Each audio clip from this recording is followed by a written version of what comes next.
सर्वशक्तिशाली बाप, हम तेरे बेटे और बेटियां जो तुझ में हैं और जो जीवित हैं प्रभु जी तेरे लिए, इसलिए कि पिता परमेश्वर के जब तक हम जीवित हैं प्रभु जी तेरे अनुग्रह में और तेरी करुणा में और तेरी दया में बने हुए हैं, क्योंकि खुदावन के मरने के बाद तो हमारा जो हिसाब होगा प्रभु जी, खुदावन जो हमारा लेखा जोखा होगा वो उसके बाद तो खुदावन हमारा कुछ भी नहीं रह जाएगा। लेकिन जब तक जीवित हैं प्रभु जी तेरा वचन यही कहता है कि क्या मट्टी तेरा धन्यवाद कर सकेगी मरने के बाद? दाऊद यही पूछता है। सो पिता परमेश्वर, जब तक तूने इस शरीर में इस प्राण को दिया है और जब तक तूने इस संसार में रखा है, पिता परमेश्वर हमारे जीवन से आपका धन्यवाद, आपकी स्तुति, आपकी प्रशंसा और आपकी महिमा होने पाए, कि पिता परमेश्वर आप जलाल पाए। सो हमारी सहायता करिए, अपने अनुग्रह को दीजिए प्रभु जी, और पिता परमेश्वर अपने ज्ञान से प्रभु जी हमारे ज्ञान को पूरा करिए, कि उन बातों के बाइस कि जो हम खुदावन समझना चाहते और जो जीवन का रहस्य हम जानना चाहते, प्रभु जी आपके द्वारा हमारे लिए पूरा हो जाए और आपकी मर्जी हमारे लिए पूरी हो जाए।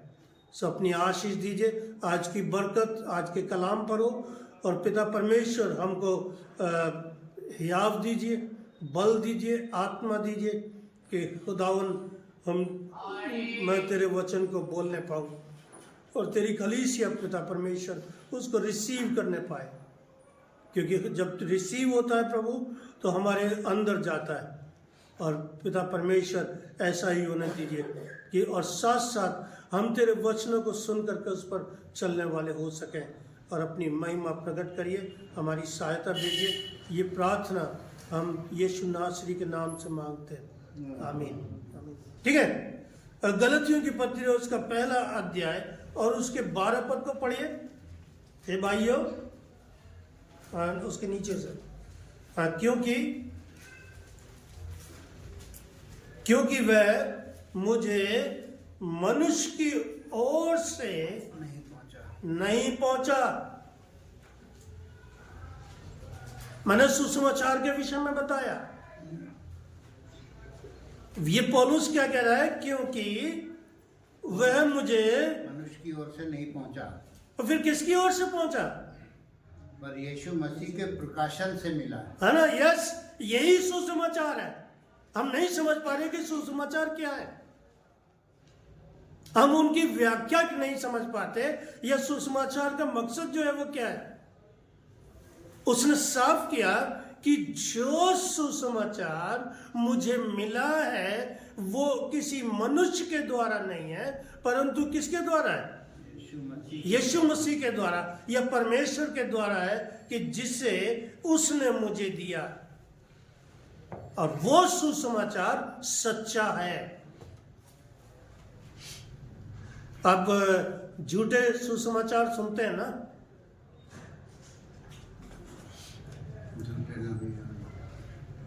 है ना? कितना टीवी पर या मोबाइल पर, है ना, आप जानने वाले हो तो जान जाओ, पर जिसे देखो तो अपना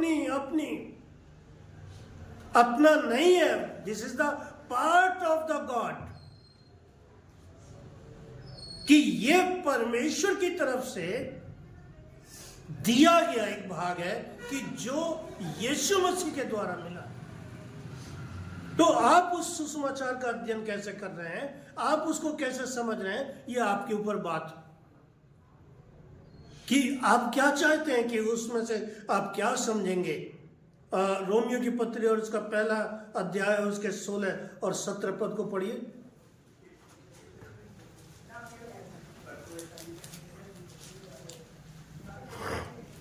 रोमियो की पत्री और उसका पहला अध्याय और उसके 16 और 17 पद को पढ़िए। क्योंकि मैं सुसमाचार से नहीं लजाता, क्योंकि मैं उस सुसमाचार से नहीं लजाता। किससे? कि जो मुझे किससे मिला है? परमेश्वर से, प्रभु यीशु मसीह से, है ना?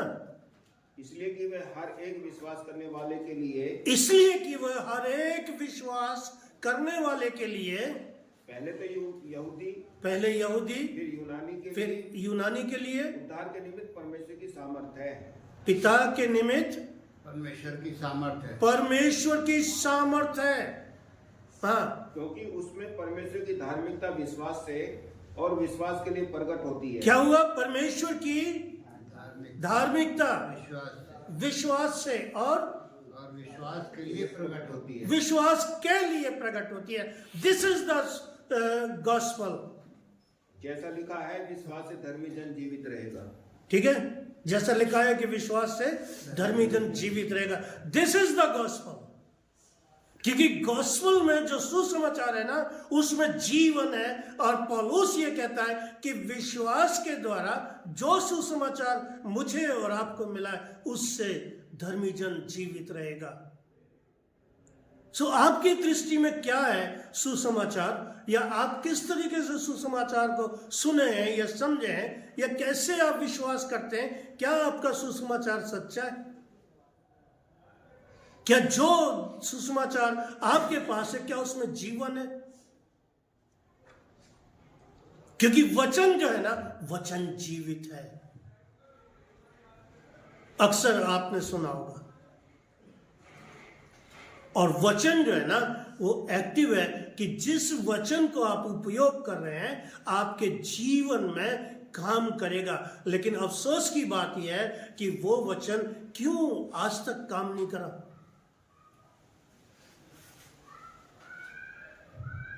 ये क्यों हम नहीं उभर पाए? क्योंकि रीजन यही है कि उस सुसमाचार को जो हमें सुनाया गया, हमने उसकी परवाही नहीं की, या उसको उस तरीके से नहीं समझा। आप क्या समझे? क्या हम सेमिनरी करके आए और उसके बाद भी क्या हमें समझ में आया? बिब्लिकल सेमिनरी में भी वो सुसमाचार समझ में ही नहीं आता कि ये सुसमाचार क्या है। उसमें हम इतने थॉलोजन से और इतनी थॉलोजी से और इसकी गहराई से या उन बातों से भी इतने कंफ्यूज रहते हैं कि हम क्या करें।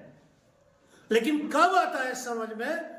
कि जब परमेश्वर का प्रकाशन आप पर आएगा। और इसकी चाबी आपके पास नहीं है। इसको समझने की और इसको खोलने की चाबी जो है वो आपके पास नहीं है। क्योंकि हम तो रिचुअल्स में हैं, हम तो जो लकीर है फकीर, हम तो उसके फकीर हैं।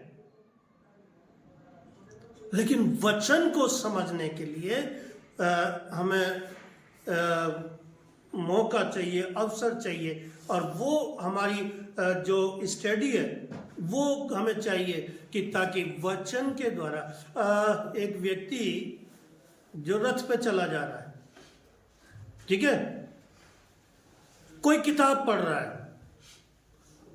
और एक व्यक्ति है जिसका नाम फिलिपुस है, ठीक है, उसके रथ पर हो लेता है और उससे पूछता है। क्या पूछा उसने? क्या पूछ रहा है उससे? क्या तू जो पढ़ रहा है उसका मतलब? अरे क्या जो कुछ तू अगर पढ़ रहा है, ये क्या चीज पढ़ रहा है तू? क्या तू उसको समझता है? क्या जवाब था उसका? जब तक मुझे कोई समझाए ना, मैं कैसे जानूं? पर सीधा जवाब है ना, पढ़ रहा था, वचन पढ़ रहा था। और जिस नबी की पुस्तक पढ़ रहा था, नहीं समझ पा रहा था कि वो क्या पढ़ रहा है। सुसमाचार मेरे और आपके लिए आज भी वैसा ही बना हुआ है कि हम समझना उसको जानते ही नहीं, हम समझे ही नहीं सुसमाचार क्या है। अगर समझते तो उन सब बातों को हम ग्रहण करते। ये सुसमाचार के लिए था एक छोटा सा वक्तव्य कि जो परमेश्वर चाहता है कि हम उस सुसमाचार के विषय में सोचें। आप उस बात को सोचें और जानें कि जो सुसमाचार मुझे और आपको मिला, क्या हमने उसको माना, क्या हमने उसको समझा? और अगर सुसमाचार है तो क्या है? और इसको कहा गया चारों सुसमाचार को सिनॉप्टिक गॉस्पेल, मतलब तब हो गया ये सहदर्शी सुसमाचार। वक्त होगा तो कभी आपको बताएंगे, लेकिन कोशिश करिए कि आप जो है जब वचन से संबंधित हैं और जब आप हमसे बातचीत करते हैं तो उसके साथ चलिए और प्रभु में बढ़िए आगे कि आप उन बातों को जानने पाए। क्योंकि फिर आपको बता रहा हूं, परमेश्वर का वचन अगर उसको आप पूर्ण रूप से अपने हृदय में नहीं, आप उसको रोक रहे, मतलब स्टे कर रहे, और अगर उसको अदरवाइज ले रहे हैं, आप मुसीबत में होंगे, आप दुख उठाएंगे और उस वैल्यू को हम नहीं समझ पाएंगे कि आप क्या कर रहे हैं। और यही रीजन है कि हमारा पिछड़ापन और हमारी जानकारी अगर वचन के प्रति मरी हुई है, हमारा जीवन इसलिए मरा हुआ है क्योंकि वचन जो है वो जीवित है, वचन जो है वो एक्टिव है, डेड नहीं है। इसलिए मैंने सोचा कि थोड़ा सा इस वचन के बारे में, कि जो परमेश्वर का वचन है, पौलुस साफ कह रहा है कि मुझे किसी की ओर से नहीं मिला, मनुष्य की ओर से नहीं मिला। इसका मतलब अगर वचन है, अगर सुसमाचार का प्रचार है तो परमेश्वर की तरफ से। लेकिन अब सवाल यह होता है, सुसमाचार प्रचार करने वाला कौन? क्या वो तो झूठा नहीं है? क्या जो शिक्षाएं हैं, टीचिंग है, क्या वो तो झूठी नहीं है? सो बी केयरफुल कि आप उस वचन को जाने और वचन को पढ़ें। जो आज का हमारा जो संदेश का विषय है वो यशाया से, यशाया की पुस्तक और उसका पहला अध्याय और उसके 19 और 20 पद को पढ़िए। यदि तुम आज्ञाकारी होकर मेरी मानो तो इस देश के उत्तम उत्तम पदार्थ खाओगे, और यदि तुम ना मानो और बलवा करो तो तलवार से मारे जाओगे। यहोवा का यही वचन है। ठीक है। अच्छा, आपकी बाइबल है आपके पास? अब तो फ्री की मिल गई ना, है ना? अरे थैंक यू बोलो उसको, सलोनी को। ठीक है। और अपनी बाइबल अपने पास, अपना वचन अपने पास लाना मत भूलिए। विनोद उर्दू में पढ़ो जरा, देखिए गौर से सुनिए जी। अगर तुम राजी और फरमाबरदार, अगर तुम राजी और फरमाबरदार, क्या चीज? अगर तुम राजी और फरमाबरदार, राजी मतलब रजामंदी, है ना? रजामंदी का मतलब समझे? हिंदी क्या बोल रही है? आज्ञाकारी। ठीक है। इसका मतलब राजी जो है वो जो मतलब सहमत होना एक आज्ञाकारिता भी है, कि जब आप आज्ञाकारिता में आप किसी से सहमत हो गए और उसको जो फॉलो किया आपने वो अपनी रजामंदी से। हाँ, फिर से पढ़िए। अगर तुम राजी और फरमाबरदार, अगर तुम राजी और फरमाबरदारी, फरमाबरदार हो तो फरमाबरदार, फरमाबरदार को क्या बोल रही है हिंदी? वफादार। वफादार। तो जमीन के अच्छे अच्छे फल खाओगे। कब? कि जब आप परमेश्वर के लिए वफादार होंगे। ठीक है, वफादार हो गए, प्लस उससे सहमत हो गए, आज्ञा उसके आज्ञाकारी हो गए, तब क्या खाओगे? अच्छे अच्छे फल खाओगे। हाँ, अच्छे अच्छे फल। और अगर तुम इनकार करो और बागी हो हाँ। तो तलवार का लुकमा हो जाओगे। हाँ हाँ, है ना? मतलब अच्छे अच्छे फल। ये वचन कह रहा है किसके द्वारा? परमेश्वर के द्वारा। अगर तुम उसके साथ सहमत हो, राजी का मतलब सहमत। अगर तुम परमेश्वर के साथ सहमत हो या परमेश्वर आपसे सहमत है और अगर उसके साथ वफादार, आप सोचिए कि क्या आप वफादार हैं उसके साथ? क्या आप उसके साथ सहमत हैं उस अपनी रोजाना की जिंदगी में? तो क्या करोगे? अच्छे अच्छे अच्छे अच्छे फल खाओगे, उत्तम उत्तम पदार्थ खाओगे। उत्तम उत्तम उत्तम उत्तम। परमेश्वर जो है वो आपसे और मुझसे क्या चाहता है कि हम उसके उस उत्तम पदार्थ को खाएं, कि अगर हम इंसान और खुदा की रजामंदी में चलते हैं, मतलब अगर इंसान खुदा की रजामंदी में है, तो क्या है वो? फरमान बरदार। देखिए कि क्या आप फरमान बरदार रहे। उर्दू अच्छी लगती है, इंग्लिश भी अच्छी लगती है, हिंदी के भी शब्द अच्छे हैं, लेकिन उर्दू जो है वो खोल देती है अर्थ को। फरमान बरदार, फर्मा बरदार, फरमा बरदार, मतलब उसके मातहत कि जो कुछ उसने कहा, तो क्या खाओगे तुम? अच्छे अच्छे फल। कभी सोचा आपने एक फल पे तो इतना बवाल हो गया? नहीं? काफी हो गए। हाँ, मतलब कितनी अच्छी तरीके से उसने बताया। और क्या कह रही है वो? बड़ी मतलब अच्छी लेडी निकली।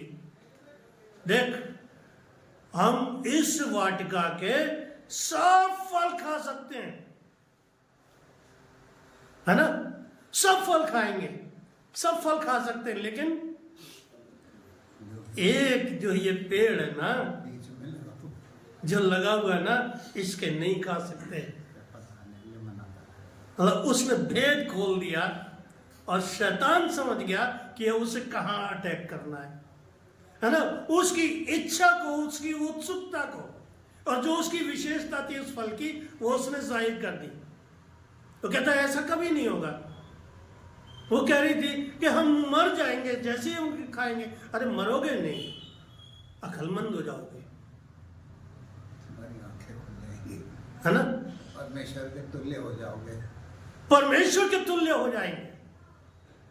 मतलब और कितना बढ़ा चढ़ा करके उसने जो है वो उस बात को बोल दिया, और वहीं पर जो है ना विकेट गिर गया। मतलब क्लीन बोल्ड हो गए और दोनों के दोनों वहां से निकाल दिए गए। क्यों? क्योंकि आदम ने क्या कहा? अरे जो तूने मुझे दी थी ना, उसकी वजह से ऐसा हुआ। प्रभु जो ये आया ना शैतान, इसने मुझे बहकाया, लेकिन आपकी जिम्मेदारी क्या थी? फर्मा बरदार, मतलब उसके आज्ञाकारी। आज्ञाकारिता अगर टूटेगी तो वहीं पर जो है ब्रेक हो जाएगा, वहीं पर गैप आ जाएगा। और ये आज्ञाकारिता ऐसी थी कि इसके द्वारा एकदम जो है ना यही चीज पाप में बदल गई। तो कितना फर्क पड़ा उस आज्ञाकारिता से, कि जो ये आज्ञाकारिता उस शैतान के सामने दिखा रही थी कि हम ऐसे हैं, सब फल खा सकते हैं, सब कुछ खा सकते हैं, लेकिन इसको नहीं खाएंगे। लेकिन उसकी वो आज्ञाकारिता यहां पर जो है वो टूट जाती है। क्या हमसे नहीं होता? हमसे कितनी बार, मतलब कितनी बार हम फरमाबरदारी से हम बाहर हो जाते हैं, आउट हो जाते हैं। और परमेश्वर जो है, लेकिन परमेश्वर क्या कहता है? मैं तुझे क्या करूंगा? या तुम जो है उसके उत्तम पदार्थ खाने पाओगे, फल खाने पाओगे, उत्तम से उत्तम। मतलब उस फल से क्या उत्तम हो सकता है? क्या हो सकता है उत्तम फल उस फल से? कि जो उनके बीच में से हटा लिया गया, उसने दिखा करके लगाया। और कुछ लोग कहते हैं अजी लगाया ही क्यों था? और कुछ लोग कहते हैं उसे छुपा लेना चाहिए था। लेकिन इसलिए कि इंसान की फरमादारी यानी कि उसकी वफादारी सिद्ध हो जाए, कि वो कहां तक अपने परमेश्वर के साथ। आप सोचिए, अब अपने आप को रखिए कि अगर खुदा मुझे और आपको किसी बात के लिए इंस्ट्रक्ट किया है तो क्या हम उसको तोड़ेंगे? क्या हम उसको नहीं तोड़ते? कितने वायदे, कितनी बातें, कितने कवानीन हमने तोड़े। और जब कवानीन तोड़े तो हम गुनाह में पड़े, और गुनाह जब हमारे जीवन में आया तो हम नेस्त नाबूद हो गए। लेकिन हम इंसान जो है वो नहीं समझ पा रहे कि आखिर जो है वो क्या है, या क्या हम इसको चाहते हैं। लेकिन मालूम, यही जो फल का पेड़ जो हटाया था ना, उसी को परमेश्वर खाने के लिए देता है। आपको ऐसा बता सकते हैं क्या? रेवल्यूशन निकालिए, प्रकाशित वाक्य, जीवन का वृक्ष था ना। हाँ, 2 अध्याय उसके 7 पद को पढ़िए।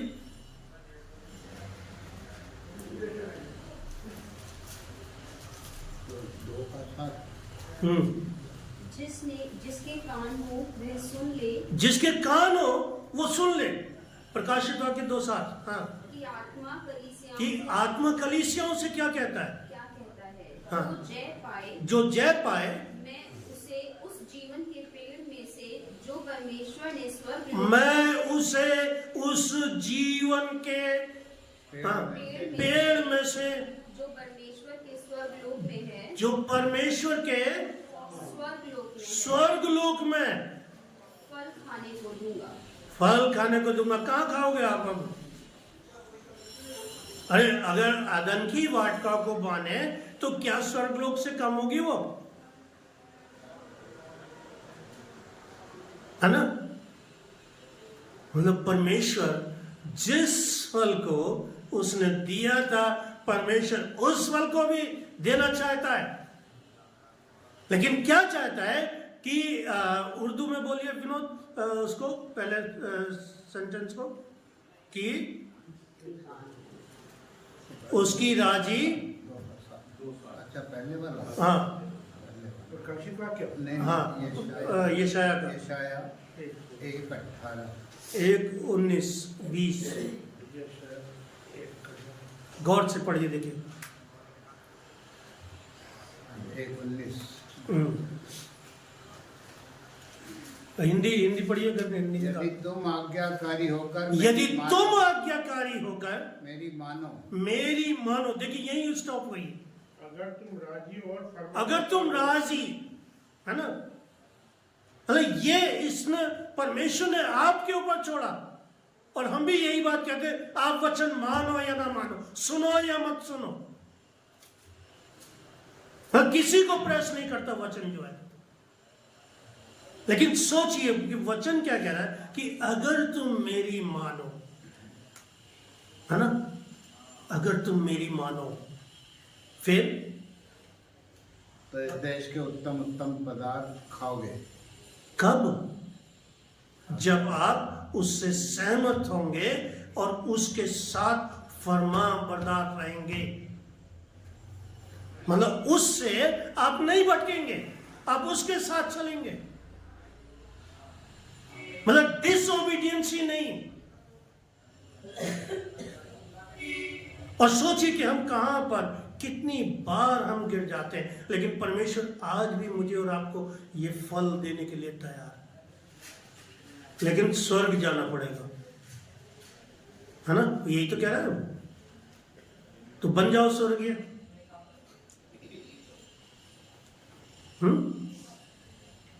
जय पाना पड़ेगा पहले। बनिए, स्वर्गीय बनिए। सोच सकते हैं क्या? हे प्रभु, अगर ये फल उस वक्त नहीं मिला और अभी भी, मतलब क्या क्या रीजन हो सकता है उसको देने का? आप कोशिश करिए समझने की, क्योंकि वचन जो है ना, वो क्या कहता है कि जिस तरह से बारिश पड़ती है और वो जब भूमि पर पड़ती है तो फिर वो वापस नहीं जाती, उसी तरह से मेरा वचन वचन होगा, खाली नहीं जाएगा। है ना, वो खाली नहीं जाएगा। सोच करके देखिए उस बात को। परमेश्वर की इच्छा है कि हम उस जीवन के पेड़ से जुड़ जाएं, लेकिन कब? कि जब हम उसमें एक हो, एक मन और एक चित्त हो, एक रहा हो, परमेश्वर के साथ चलने की एक नई संगति हो। और हर बार हम जो है वो ऐसा करते हैं। यिर्मयाह 2:7 देखिए।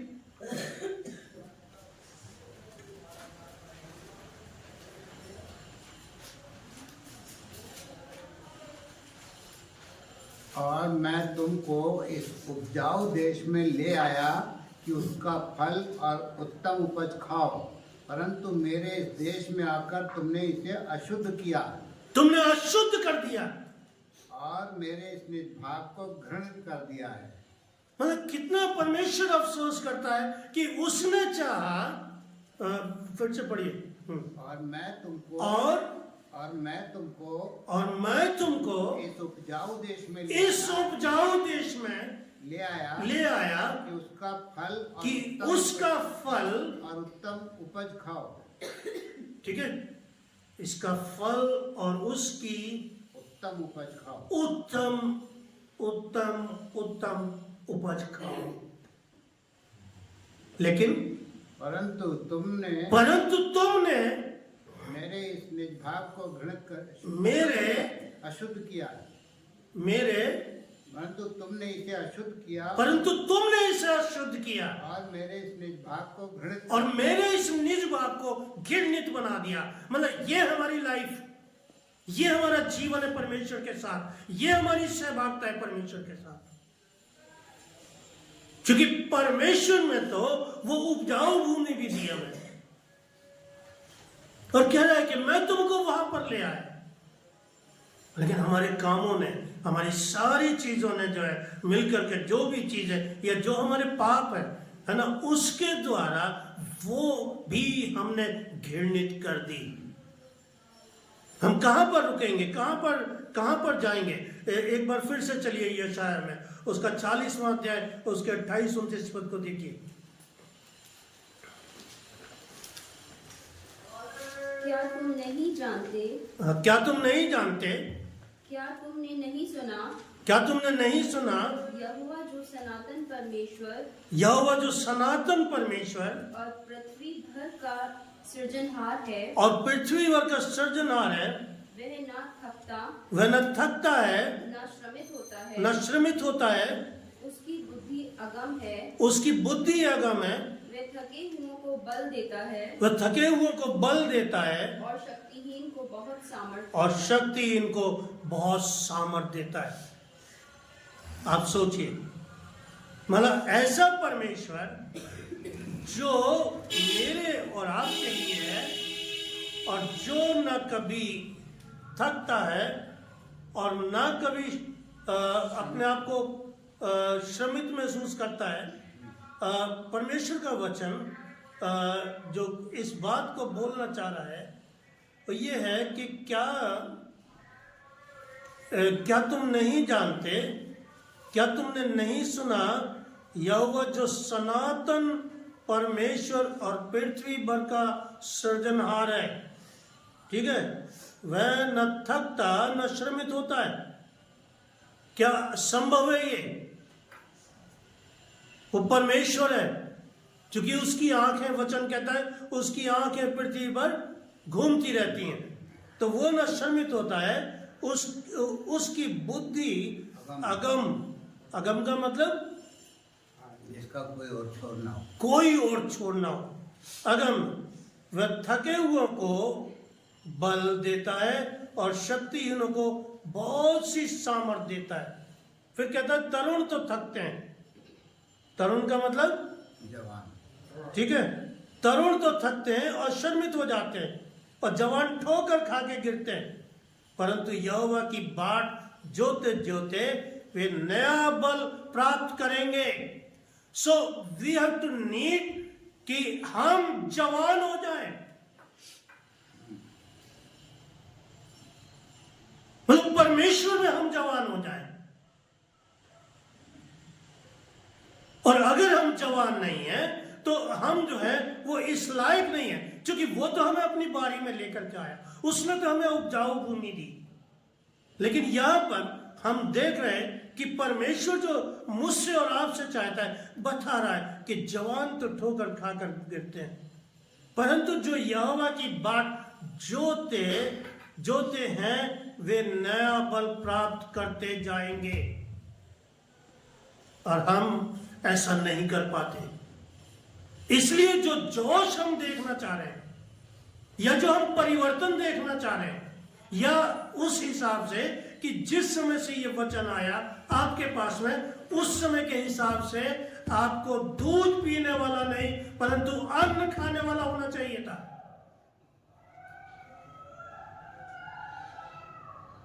लेकिन हम कुछ नहीं सीखे। मतलब दर्द जो है वो ये है, एहसास ये है कि हमारे अंदर की भावना जो है वो ये है कि जिस वक्त से आपने पाया, जिस वक्त से परमेश्वर का वचन आपने पढ़ा या समझा या सुना, आप यहां तक नहीं पहुंचे। तो बता रहा है कि जवान गिरते हैं, लेकिन गिरते गिरते भी वो खड़े हो जाते हैं। परमेश्वर चाहता है हम प्रार्थना नहीं करते, हम लोगों के साथ सहभागिता नहीं करते, हम उस रोटी में सहभागिता नहीं करते, परमेश्वर के साथ हम नहीं चाहते, संगति नहीं है हमारी।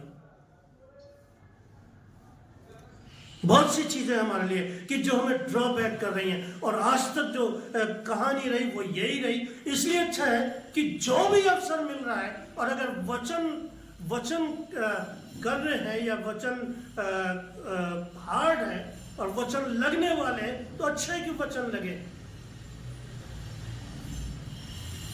ताकि आप उस बात को महसूस कर सकें कि जो परमेश्वर चाहता है, ये जो हमारी स्थिति है, क्यों है ये सब कुछ टेंशन, या क्यों है ऐसा विवाद कि हमारी कलीसियाएं असफल है, या हमारे लोग जो है वो असफल है परमेश्वर के चाहने के बावजूद भी। वो कहता है वो थके हुए को बल देता और शक्ति उनको बहुत सामर्थ्य देता है। तरुण तो थकते हैं और श्रमित हो जाते हैं, और जवान ठोकर खाकर गिरते हैं। मतलब प्रोसीजर है। अगर आप उसकी सलीब को लेकर के चलेंगे, अगर आप परमेश्वर के साथ चलेंगे, निश्चित है कि गिरना पड़ेगा, या हम गिर जाएंगे। लेकिन उसका परिणाम क्या है? उसके बावजूद भी परमेश्वर मुझे और आपको खड़ा कर देता है, और हम परमेश्वर की संगति में हम खड़े हो जाते हैं। भजन संहिता 32 देखिए, 32 का 8 पढ़िए। भजन संहिता 32।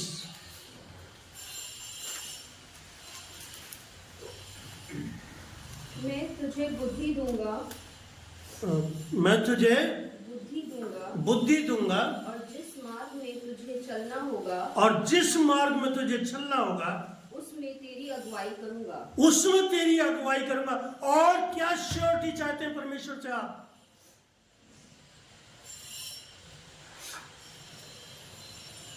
और क्या श्योरिटी चाहते हैं? क्या गारंटी चाहते हैं परमेश्वर से कि आप कहते हैं कि परमेश्वर हमारी कोई सुनवाई नहीं करता,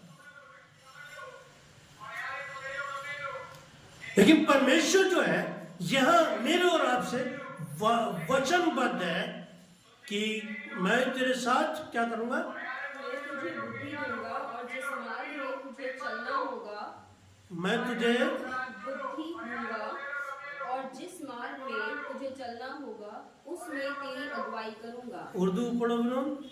मैं तुझे तालीम दूंगा, मैं तुझे तालीम दूंगा, और जिस राह पर तुझे चलना और होगा, जिस राह पर तुझे चलना होगा। तुझे चलना होगा। तो क्या आपको मसीह तालीम नहीं मिली?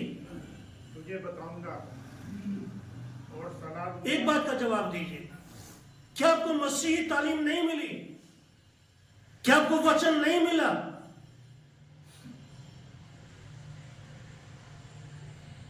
और सब कुछ हुआ, और परमेश्वर तो यहां तक वायदा करता है कि मैं तुझे वो फल खिलाऊंगा और तुझे उपजाऊ भूमि भी दूंगा। जो जीवन का पेड़ वो हटा भी लिया था, वो भी तुझे खिलाऊंगा। लेकिन हम और आप क्या कर रहे हैं? क्या इतने दिनों से तालीम नहीं पाई? क्या इतने दिनों से वचन नहीं पढ़ा?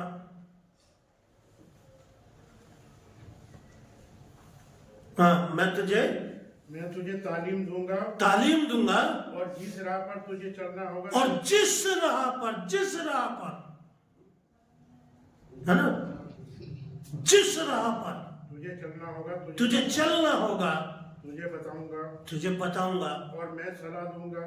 और मैं तुझे सलाह दूंगा। मेरी नजर तुझ पर होगी। मेरी नजर तुझ पर होगी। मतलब कितना मेरा परमेश्वर मेरा और आपका केयर टेकर है। उसकी दृष्टि हम पर है, सलाह देगा, हमारे बात को समझेगा, जानेगा, लेकिन हम उससे पूछना ही नहीं चाहते। हम उसके पास आना ही नहीं चाहते।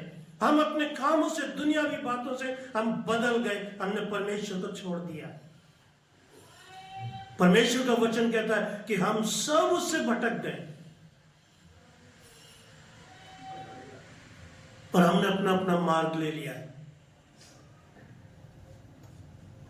मतलब वो कमजोरी मुझे दिखाई देती है कांग्रीगेशन में, कि वो चीज कि जो इतने साल से परिपक्व होनी चाहिए थी वो बिल्कुल शून्य है, और जो पहले थी वो भी उससे भी कम हो गई। भाई साहब, दोषी कौन है? पासवान ने तो बोला ही होगा। जवाब तो हर एक बात का होगा, हर एक बात का। आप सोच करके देखिए कि परमेश्वर जो है मुझसे और आपसे जो है वो क्या चाहता है, या क्या उसने वो दिया है मुझे और आपको जो है कितनी अच्छी तरीके से बयान करता है। तुझे सब कुछ दूंगा, तुझे उपजाऊ भूमि दूंगा, तुझे फसल दूंगा, और अगर तुम अपनी राजी से, यानी कि अपनी सहमति से, अगर तुम मेरा आज्ञाकारी होकर के चले तो मैं तुझे उस पेड़ का भी फल दूंगा। परमेश्वर क्या चाह रहा है मुझसे और आपसे? लेकिन ये कलीसिया जो है नहीं सुन रही, लोग नहीं सुन रहे। रीजन क्या है? कि समय निकट है, और अगर समय निकट है तो एक बार तो उसकी बात सुनिए। मतलब कितने प्यार से वो बात कर रहा है। फिर से पढ़िए भाई। मैं तुझे बुद्धि दूंगा, तालीम दूंगा, जिस मार्ग में तुझे चलना हो, जिस मार्ग पर तुझे चलना है। क्यों उससे मार्ग नहीं पूछते? क्योंकि उसने कहा कि मार्ग, सत्य और जीवन मैं ही हूं। क्यों उसने प्रोक्लेम किया उस बात को कि जिसको कि परमेश्वर का ये पुराना नियम कह रहा है? क्यों उसने इस परमेश्वर की बात को प्रोक्लेम किया और कह दिया कि मार्ग, सत्य, जीवन मैं ही हूं? क्योंकि हम उसके पास नहीं गए। क्योंकि कहता है कि जो कोई मेरे पीछे चलेगा वो अंधकार में ना चलेगा। हम कहां चल रहे हैं? हमारे परिवार कहां चल रहे हैं? हमारे बच्चे कहां चल रहे हैं? नहीं समझ पा रहे। मतलब जरूरत क्या है और क्या हो सकता है कि क्या परमेश्वर मुझे और आपको क्षमा करेगा? क्या परमेश्वर के इस उपकार को हम नहीं लेना चाहते? अगर परमेश्वर मुझसे और आपसे नर्म होकर के, दीन होकर के उन सब बातों को कह रहा है, देखिए न्याय के दिन से बचिए। अगर न्याय का दिन में हम पड़ गए तो हमारा अंत होगा। लेकिन हम नहीं समझ पाते कि परमेश्वर जो है मुझसे और आपसे क्या कहना चाहता है। मतलब एक हेल्दी परमेश्वर की जो हेल्दी विल है, हेल्दी विल ऑफ गॉड जो है वो क्या है कि उन बातों को हम चुन लें, उन बातों को हम महसूस कर लें कि जहां पर हम बच सकते हैं। मैं तुझे, ठीक है, तालीम दूंगा, बुद्धि दूंगा और जिस मार्ग में तुझे और चलना जिस होगा, मार्ग पर, बताइए और क्या इंसान कर सकता है। अगुवाई करूंगा। मतलब हर जगह पर वो तैयार है, वो किसी मार्ग का नाम नहीं ले रहा, किसी उस अवस्था को बात नहीं कर रहा है, लेकिन कहता है कि जब भी ऐसी जरूरत होगी मैं तुझे सिखाऊंगा। लेकिन हम इंसान जो है वो नहीं चल पाते, हम उस जीवन को नहीं चुन पाए कि परमेश्वर ने जो मेरे और आपके लिए रखा है। जेनेसिस 1:28 देखिए।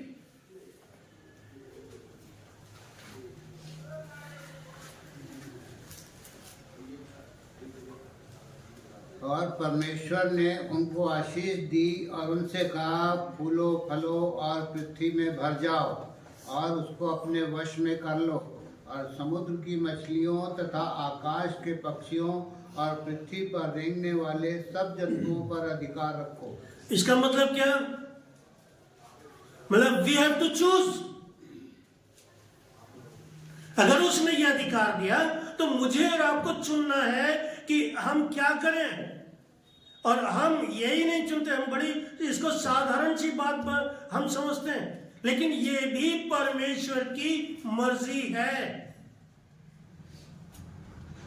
क्या है?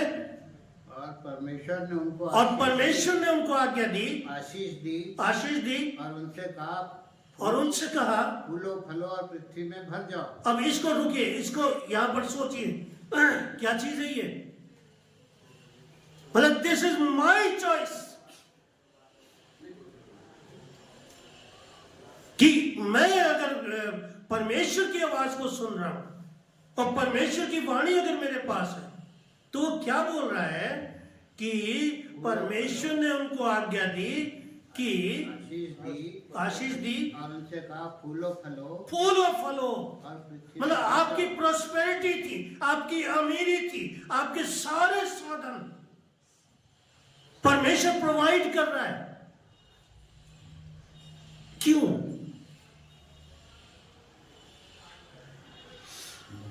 सोचिए, ये भी एक उसने ऐसी बड़ी आज्ञा दी या एक ऐसी बड़ी सलाह दी कि उसने जो आज्ञा दी और उसने कहा फूलो फलो। मतलब परमेश्वर हमारी प्रॉस्पेरिटी को ही चाहता था।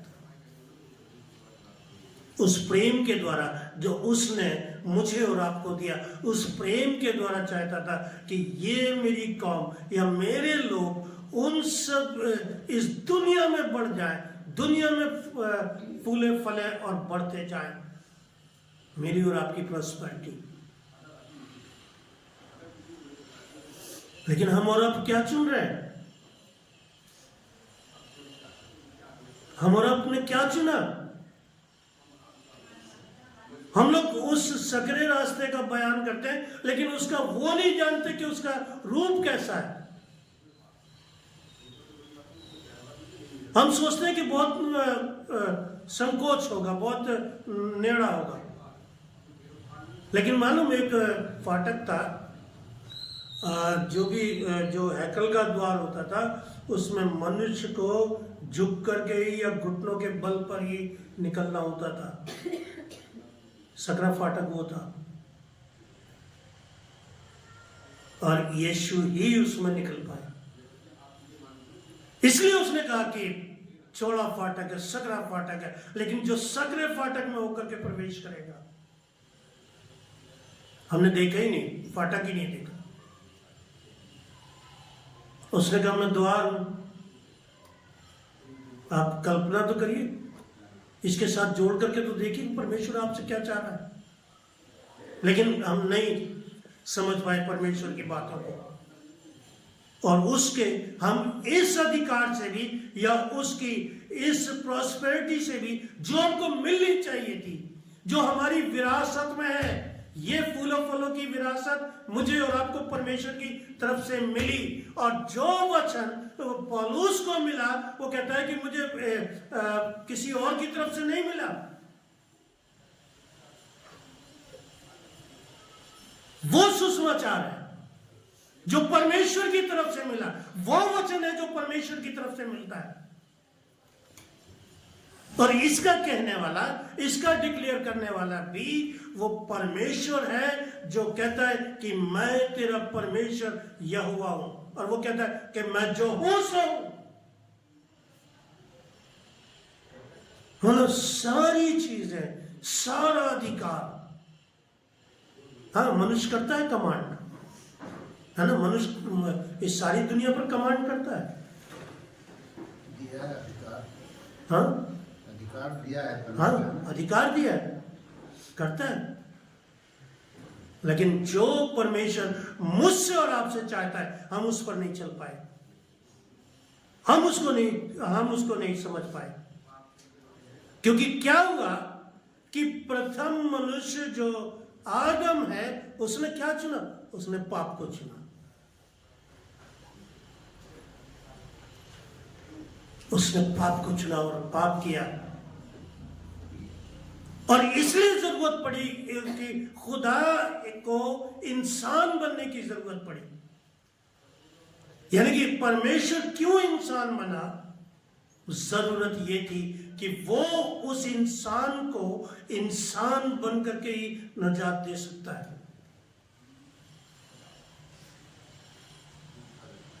सोचिए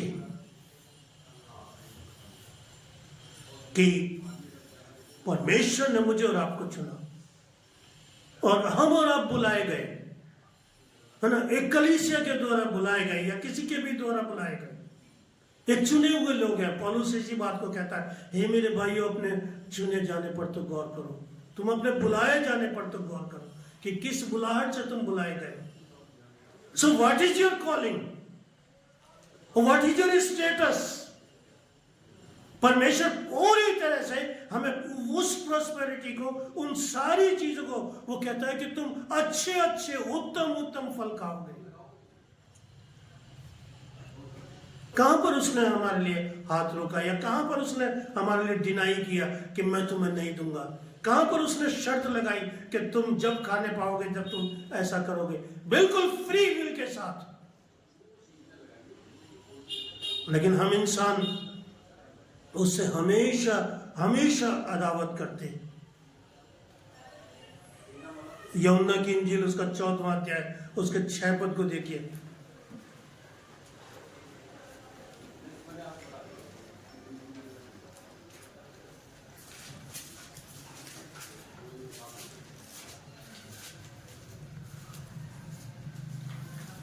यीशु ने उससे कहा, मार्ग और सत्य और जीवन मैं ही हूँ, बिना मेरे द्वारा कोई पिता के पास नहीं पहुंच सकता। अब बताइए, ठीक है, जब उसने ये डिक्लेयर कर दिया कि मार्ग सत्य और जीवन मैं ही हूं, लेकिन जब ये मार्ग हमारे लिए नहीं खुला, ये सत्य हमारे लिए प्रकट नहीं हुआ, ये जीवन की वो कुंजी हमें और आपको नहीं मिली, तो हम कहां जाएंगे?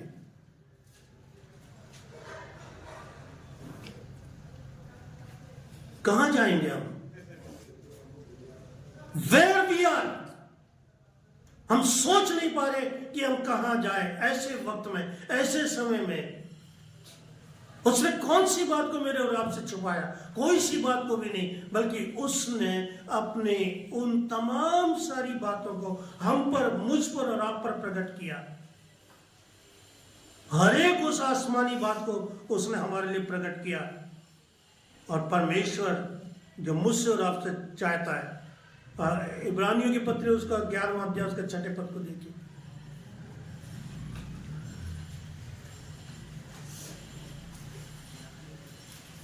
और विश्वास बिना उसे प्रसन्न करना अनहोना है। ठीक है, बस करिए, हमारा एंड हो चुका। लेकिन उसके बावजूद भी उसने कहा कि विश्वास बिना बिना उसे प्रसन्न करना अनहोना है। कि आप जब तक अपने परमेश्वर को अपने फेथ के साथ या उस विश्वास के साथ नहीं होंगे, आप उसे प्रसन्न नहीं कर सकते, ऐसा समझिए। क्योंकि परमेश्वर के पास आने वालों क्योंकि परमेश्वर के पास आने वाले को विश्वास करना चाहिए कि वह है, परमेश्वर के पास आने वाले को, विश्वास करना है चाहिए। ना, क्यों? क्योंकि वो है, क्योंकि वो है। लेकिन नहीं, कांग्रेगेशन अपनी मर्जी करेगी। हमेशा हमेशा आपने मेरे इतने साल खो दिए, इतने साल, 10 ईयर्स के लगभग अभी हो गए, और उतने साल लगे। मुझे अफसोस है इस बात का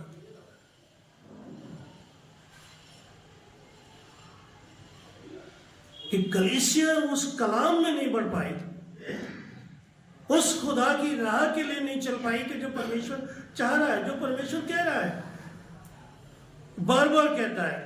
पहला कुरिन्थियों 9वां अध्याय उसके 27 पद को देखें।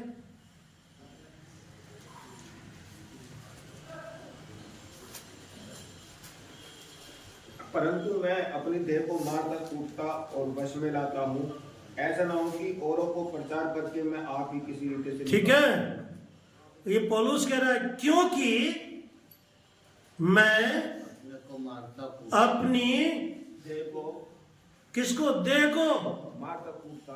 अरे मारा पीटा कभी अपनी शरीर को, है ना। किसी को एक के दिन गुस्सा आया ना, उसने अपना सर जो है दीवार में मार लिया, अपने आप ही फोड़ लिया उसने।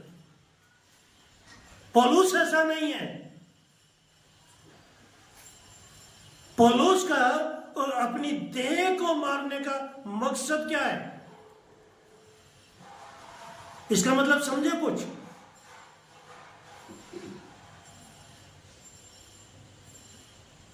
क्या मतलब है इसका? अभिलाषाओं को कम करना। यस,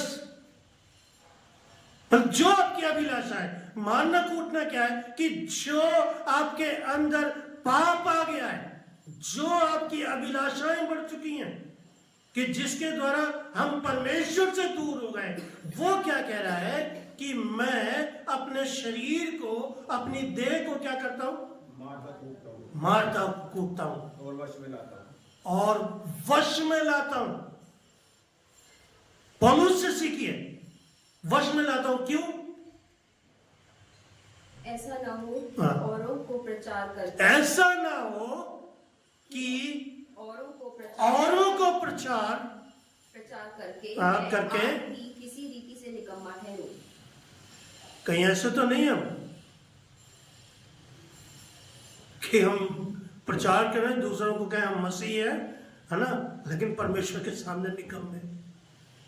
सबके लिए पासवान हो या कोई हो, सुनाने वाला हो, पढ़ने वाला हो, कोई भी, है ना, वचन जो है ना हिसाब करता है।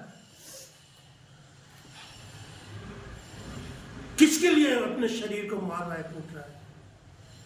अरे यही बात तो मुझे और आपको चाहिए कि जब तक कि हम शरीर को परमेश्वर के लिए नहीं मारेंगे, नहीं कूटेंगे, ये जब तक कि हम अपने उस स्वभाव से, कि जो हमारा स्वभाव खत्म हो गया, अगर उसको नहीं छोड़ेंगे, या जो कुछ है कि अगर हम कोशिश करें तो आप परमेश्वर के स्वभाव में जब तक नहीं पहुंचेंगे, मतलब उसका ये स्वभाव तो मसीह का जब होगा तो आपका मारना कूटना सफल होगा। आप मारो भी, कूटो भी, और अगर ऐसा नहीं करते तो क्या होगा?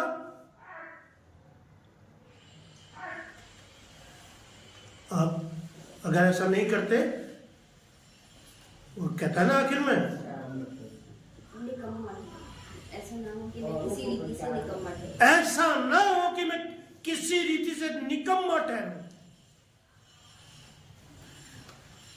इसका मतलब उसका मारना कूटना स्वच्छ है। मारना कूटना उस देह के लिए कि जिसमें कि पाप आ गया है। मारना कूटना इसलिए कि जो कुछ भी हमसे हुआ है हम उसको और उसके लहू के द्वारा हम जो है वो शुद्ध हो जाए। यह है मारने कूटने का मतलब। आज जरूरत इसी बात की है कि अगर हम परमेश्वर के नजदीक नहीं तो सिर्फ थोड़ा सा गौर करिए इस बात को, पौलुस की बातों पर, कि इसलिए मैं अपनी देह को मारता कूटता हूं। क्योंकि पौलुस जो है उस इनाम की तरफ दौड़ा चला जाता है ना, उस दौड़ के लिए दौड़ रहा है कि जहां उसको दिखाई दे रहा है कि जीवन का मुकुट जो उसके लिए रखा है ना, कहीं उससे वंचित ना हो जाए। मेरे और आपके लिए भी परमेश्वर ने वो जीवन का मुकुट दिया है, लेकिन हमें पता ही नहीं है उसने कौन सी प्रोस्पेरिटी से या कौन से उसने ऐसी चीजों से हमें वंचित किया कि जहां पर हम परमेश्वर को दोष दे कि हे परमेश्वर तूने मेरे लिए क्या करा। हम नहीं दे सकते। परमेश्वर ने सचमुच जो उसने कहा कि बहुत याद का जीवन पाए, ऐसे नहीं कहा जीवन पाए लेकिन बहुत याद का जीवन। अब बहुत याद का जीवन में इस सब चीजें आ गई कि उसका बहुत याद का जीवन आज प्रभु देना चाहता है। लेकिन क्या आपने अपनी देह को मारा और कूटा है? क्या आपने अपनी देह को उसे जीवित और उसे पवित्र और उसे भावतों का बलिदान करके चढ़ा दिया है? क्या आपने अपनी उस आत्मिक सेवा को याद किया? क्योंकि जरूरत इस बात की है कि हमने जो कुछ सुना, जो कुछ हुआ, हो सकता है कि परमेश्वर भूल जाए आज भी उन बातों को जो कुछ हमने किया परमेश्वर के विरोध में, उन सब बातों को भूल जाए। लेकिन अगर हम शुद्धता के साथ परमेश्वर के सामने पहुंचेंगे तो परमेश्वर जो है मुझे और आपको गले लगाएगा, मुझे और आपको जीवन देगा। और वो रोटी जो परमेश्वर मुझे देता है ना, रोज की रोटी आज हमें दे, वो हमें भरपेट देगा। क्योंकि वो चाहता है कि हम पूरी तरह से परमेश्वर जो है हम पूरी तरह से पाएं, और परमेश्वर अपनी इच्छा के द्वारा या उस जो यशाया कहता है उसके अनुसार, उसकी आज्ञाकारिता के अनुसार, उसकी सहभागिता के अनुसार परमेश्वर मुझे और आपको यहां तक लाना चाहता है कि प्रत्येक मनुष्य जो है उन चीजों को जो उसके जीवन में शरीर के द्वारा, आत्मा के द्वारा जो घुसी और जो आई है, उनको बदल दे और अपना जीवन परमेश्वर के लिए समर्पित कर दे। ये बातें सांसारिकता में नहीं, ये बातें आत्मिकता में है कि जो ये आत्मिक संसार के लिए आपकी तैयारी या मेरी तैयारी जो है संसार के लिए नहीं, लेकिन मेरी और आपकी तैयारी उस आत्मिक संसार के लिए है कि जो अब प्रकट होने वाला है। हम और आप क्या चाहते हैं, ये क्या देखना चाहते हैं? क्या यीशु को हमने नहीं जाना? इसलिए मैंने आपसे सवाल किया था कि व्हाट इज द गॉस्पल, सुसमाचार क्या है? और अगर वो समाचार परमेश्वर की तरफ से है तो क्यों हम उसको रिसीव नहीं कर रहे? हम क्यों उसको नहीं पकड़ना चाह रहे? देखिए जवाबदेही हमारी है ना, और जिसने पकड़ा उसने, परमेश्वर ने जीवन की वो सारी आशीष दी, वो सारी बातें दी कि जिसको हम बयान करते हैं या जिसको हम बताना चाहते हैं। और ऐसा ही जीवन परमेश्वर मुझे और आपको दे कि हम उसकी इच्छा के साथ जीवन पाए और बहुतायत का जीवन पाए, कि परमेश्वर के द्वारा हमारा उद्धार होने पाए और अपनी देह के साथ हम ये सब कुछ कर सकें कि उसकी देह, उसके लहू के द्वारा हमारी देह उसके लहू के द्वारा शुद्ध हो जाएगी। सो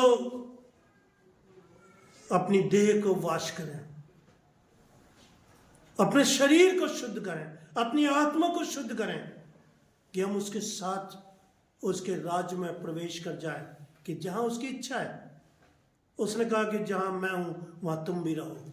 ये परमेश्वर की इच्छा है। और अगर ऐसी इच्छा है ना, तो परमेश्वर आपको जीवन देना चाहता है, परमेश्वर जिंदगी देता है, और परमेश्वर अवसर देता है। सो जैसे भी हम थोड़े भी हैं, हम कमजोर भी हैं, कम भी हैं, लेकिन अगर परमेश्वर के साथ हैं तो वचन बताता है कि वो परमेश्वर ऐसा है जो न थकता है ना। और परमेश्वर का वचन ये भी बताता है कि वो न ऊँघता है ना सोता है ना।